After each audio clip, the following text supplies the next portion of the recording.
வணக்கம் ஃப்ரெண்ட்ஸ். நீங்கள் பைக் வாங்குறது ஈஸி, ஆனால் அது ரொம்ப வருஷம் ப்ராப்ளம் இல்லாமல் மெயின்டைன் பண்ணுறது ரொம்ப கஷ்டம். இன்னைக்கு சொல்ல போகிற 10 டிப்ஸ் ஃபாலோ பண்ணினா உங்கள் பைக் மைலேஜும் இன்க்ரீஸ் ஆகும், ரிப்பேர் எக்ஸ்பென்ஸும் குறையும். First one, tyre pressure check பண்ணுறது.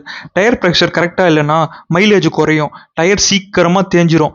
அட்லீஸ்ட் வாரத்துக்கு ஒரு வாட்டியாச்சு டயர் ப்ரெஷரை செக் பண்ணுங்க. Second one, engine oil change.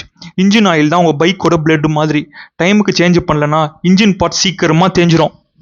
Owner மேனுவலில் கொடுத்துருக்க இன்டர்வல் கரெக்டாக ஃபாலோ பண்ணுங்க. அந்த டைமில் இன்ஜின் ஆயிலை சேஞ்ச் பண்ணிடுங்க. Third one, chain lubrication. Dry செயின்னா நாய்ஸ் வரும், பிக்கப் குறையும். 500லேருந்து 700 கிலோமீட்டருக்கு ஒரு வாட்டியாச்சு செயினை க்ளீன் பண்ணி அதை லூப்ரிகேட் பண்ணிடுங்க. Fourth one, air filter cleaning. Dry air ஃபில்டர்னா மைலேஜும் குறையும், பிக்கப்பும் குறையும். அதை ரெகுலராக க்ளீன் பண்ணிடுங்க. Fifth one, brake check. Brake வீக்காக இருந்தால் அது dangerous. Brake pad and brake fluid கண்டிஷனை ரெகுலராக செக் பண்ணுங்க. சிக்ஸ்த் ஒன், பைக் எப்பவுமே ரிசர்வில் வச்சு ஓட்டாதீங்க. டேங்க்கில் அட்லீஸ்ட் கொஞ்சம் ஃபியூவல் வச்சு மெயின்டைன் பண்ணுங்க. Seventh one, battery care.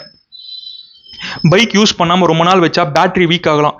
At least வாரத்துக்கு ஒரு வாட்டியாச்சும் பைக்கை ஸ்டார்ட் பண்ணுங்க. Eighth one, wash the bike properly. Dust and mud ரெஸ்ட்டை கிரியேட் பண்ணும். பைக்கை ரெகுலராக க்ளீன் பண்ணுங்க, எஸ்பெஷலி ரெய்னி சீசனில். Ninth one, warm up gently.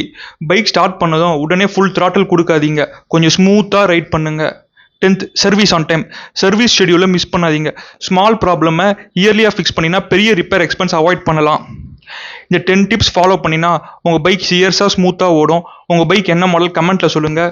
இன்னும் பைக் ஆக்ஸ் வேணும்னா சப்ஸ்கிரைப்